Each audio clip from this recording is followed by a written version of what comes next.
വരാം. ശ്രീ റെജിൻ എസ് ഉണ്ണിത്താൻ, ഇതിപ്പോൾ എന്തായാലും എല്ലാവരും സ്വാഗതം ചെയ്യുന്ന ഒന്ന് തന്നെയാണ്. പക്ഷേ ആശങ്കയുണ്ടാക്കുന്ന ഈ സാമ്പത്തിക പ്രതിസന്ധി എന്നുള്ള ഘടകമാണ്. അതുപോലെ ഡോക്ടർ മേരി ജോർജ് പറഞ്ഞതുപോലെ ചില വ്യവസ്ഥകൾ വെക്കാമായിരുന്നു.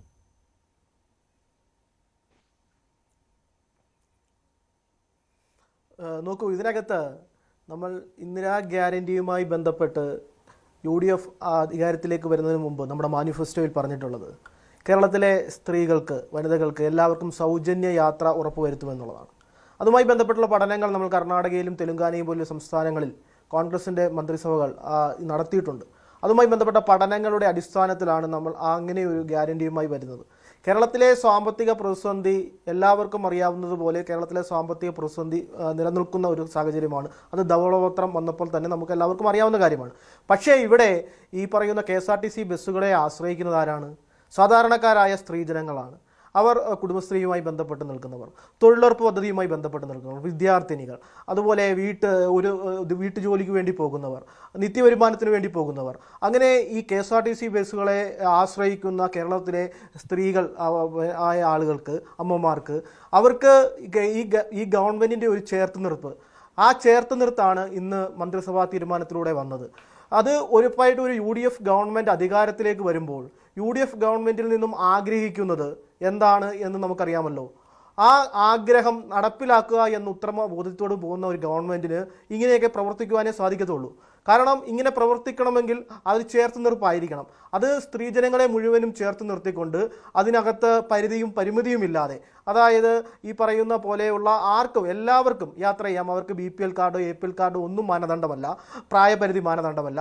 എല്ലാ സ്ത്രീജനങ്ങൾക്കും തുല്യരായി തന്നെ KSRTC എന്ന് പറയുന്ന പൊതുഗതാഗതത്തിൽ യാത്ര ചെയ്ത് പോകാം എന്നുള്ള ഒരു ധാരണയിലാണ് നമ്മൾ ഇങ്ങനെ ഒരു സംവിധാനം ചെയ്തിട്ടുള്ളത്. നമുക്കറിയാമല്ലോ, മുമ്പ് ഗവൺമെൻറ് അധികാരത്തിലേക്ക് വരുന്നതിന് മുമ്പ് തന്നെ ആ ഗ്യാരണ്ടി നടപ്പിലാക്കുന്നില്ല എന്ന് പറഞ്ഞുകൊണ്ട് കേരളത്തിൽ പ്രതിപക്ഷവുമായി ബന്ധപ്പെട്ട് നിൽക്കുന്ന രാഷ്ട്രീയ പാർട്ടികളൊക്കെ വലിയ തോതിലുള്ള പ്രതിഷേധങ്ങൾ നടത്തിക്കൊണ്ടിരുന്ന സാഹചര്യം നമ്മൾ കണ്ടതാണ്.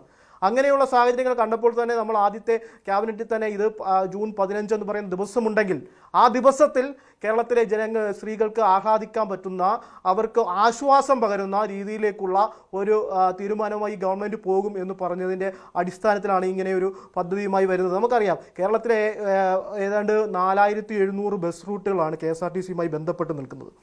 അതിലേതാണ്ട് 3000-ഓളം ബസ് റൂട്ടുകൾ ഓർഡിനറി സർവീസാണ്. ആ ഓർഡിനറി സർവീസിലാണ് നമ്മളിപ്പോൾ ഈ പറയുന്ന ആദ്യഘട്ടം എന്ന രീതിയിൽ, ആദ്യഘട്ടം എന്ന് തന്നെ ഞാൻ അടിവരയിട്ട് തന്നെ പറയുകയാണ്, ആദ്യഘട്ടം എന്ന രീതിയിൽ ഈ എല്ലാ സ്ത്രീജനങ്ങൾക്കും യാത്ര ചെയ്യാൻ പറ്റുന്ന രീതിയിലേക്ക് ഒരു സൗകര്യം ഉണ്ടാക്കി കൊടുക്കുന്നത് എന്നുള്ളതാണ്. ഇത് ഏതാണ്ട് പിന്നെ ഒരു ദിവസം തന്നെ ഒരു ബസ്സിൽ തന്നെ, ഒരു KSRTC ബസ്സിൽ തന്നെ, ഓർഡിനറി ബസ്സിൽ തന്നെ ഏതാണ്ട് 700 തൊട്ട് 1000 പേര് വരെ യാത്ര ചെയ്യും എന്നാണ് ഏകദേശം ഒരു രൂപരേഖ അങ്ങനെയാണ്. ആ 700 തൊട്ട് 1000-ൽ പറയുന്നതിൽ പാതി എന്ന് പറയുന്നത് സ്ത്രീജനങ്ങളാണ്. അപ്പോൾ അത്രയും ആളുകളിലേക്ക് ഈ ഒരു സംവിധാനം, ഈ പറയുന്ന സർക്കാരുമായി ബന്ധപ്പെട്ട ക്ഷേമ പദ്ധതിയുമായി ബന്ധപ്പെട്ട് നിൽക്കുന്ന സാഹചര്യം ഉണ്ടായാണ്. ഇത് KSRTCയെ ഒരിക്കലും ബാധിക്കുന്നില്ല എന്നുള്ളതാണ്. KSRTC കേരളത്തിൽ നഷ്ടത്തിൽ പോയിക്കൊണ്ടിരിക്കുന്ന ഒരു സംരംഭമാണ് എന്ന് നമുക്കറിയാം, എല്ലാവർക്കും അറിയാവുന്നതാണ്. ആ സംരംഭത്തിൽ ഏതാണ്ട് 1500 കോടി രൂപയോളം ഇപ്പോൾ തന്നെ സർക്കാർ കൊടുത്തുകൊണ്ടാണ് അവിടുത്തെ പെൻഷനും ഈ പറയുന്ന രീതിയിലേക്കുള്ള ശമ്പളവും ഉൾപ്പെടെയുള്ള കാര്യങ്ങളിലേക്ക് ഇനി ഓരോ മാസവും 65 മുതൽ 70 കോടി രൂപ വരെ സർക്കാർ കൊടുക്കേണ്ടി വരും. KSRTCക്ക് അത്രയും നഷ്ടം, വരുമാന കുറവ് ഉണ്ടാകാൻ പോവുകയാണ്. അതെങ്ങനെ സർക്കാർ നികത്തും എന്നുള്ളൊരു കാര്യം കൂടിയുണ്ട്. അത് ആകെ നോക്കുകയാണെങ്കിൽ ഒരു വർഷം 800 കോടിക്ക് അടുത്ത്, 800 കോടിക്ക് മുകളിൽ വരുമെന്നാണ് അല്ലെ? ഇന്നത്തെ മന്ത്രിസഭാ യോഗത്തിലും ആ ഒരു വിലയിരുത്തലാണ് ഉണ്ടായത്. 800 കോടിക്ക് മുകളിലേക്ക് വരും. ശ്രീ MK ഹരിദാസ്, താങ്കൾ എങ്ങനെ കാണുന്നു? അനുകൂലിക്കുകയാണോ ഇപ്പോൾ സർക്കാരിൻ്റെ ഈ തീരുമാനത്തെ? എന്തായാലും ഈ ഓർഡിനറി ബസ്സുകളിൽ ഈ പരിധി വെച്ചാലും അത് അത്ര കണ്ട് അത് ഗുണകരമാകുമോ? അങ്ങനെ ബാധിക്കുന്ന ഒന്നല്ല. കാരണം ഓർഡിനറി ബസ്സുകളിൽ യാത്ര ചെയ്യുന്ന സ്ത്രീകൾ കൂടുതലും, ഭൂരിഭാഗം സ്ത്രീകളും സാധാരണക്കാരാണ്. അപ്പോൾ ആ ഗുണം കിട്ടുകയാണെങ്കിൽ അവർക്ക് എല്ലാവർക്കും കിട്ടട്ടെ എന്നത് കുഴപ്പമില്ലാത്ത ഒരു കാര്യം തന്നെയാണ്. താങ്കൾ എങ്ങനെയാണ് കാണുന്നത് ഇതിനെ? ഈ വരവറിയാതെ ചെലവ് ചെയ്താൽ വൈശ്രവണനും കടക്കാരനാകുമെന്നൊരു ചൊല്ലുണ്ട് പുരാണത്തില്. ഈ സർക്കാർ ഇപ്പൊ ഈ ചെയ്തിട്ടുള്ളത് ആന മണ്ടത്തരമാണെന്നുള്ള കാര്യത്തിൽ യാതൊരു സംശയവുമില്ല. അധികാരം കൈയാളാൻ വേണ്ടിയിട്ട് ഇത്തരത്തിലുള്ള സാമ്പത്തിക ബാധ്യതയ്ക്ക് അങ്ങേയറ്റം സാമ്പത്തിക ബാധ്യത വരുത്തുന്ന ഇത്തരം കാര്യങ്ങളൊക്കെ ചെയ്യുമ്പോൾ വീണ്ടും വിചാരം തീർച്ചയായിട്ടും എല്ലാവർക്കും നല്ലതാണ്.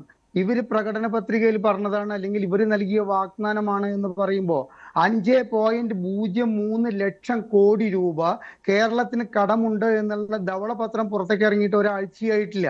ഇത്തരത്തിലൊരു ധവളപത്രം പുറത്തിറങ്ങിയ സംസ്ഥാനത്ത് നിന്ന് പ്രതിവർഷം 840 കോടി രൂപയോളം KSRTCക്ക് ഈ വിഷയത്തിൽ നൽകേണ്ടി വന്നു കഴിഞ്ഞാൽ എന്താണ് ഇവിടുത്തെ റവന്യൂ വരുമാനത്തിൽ എന്ത് വർധനയാണ് ഈ സർക്കാർ കണ്ടെത്തിയിരിക്കുന്നത്?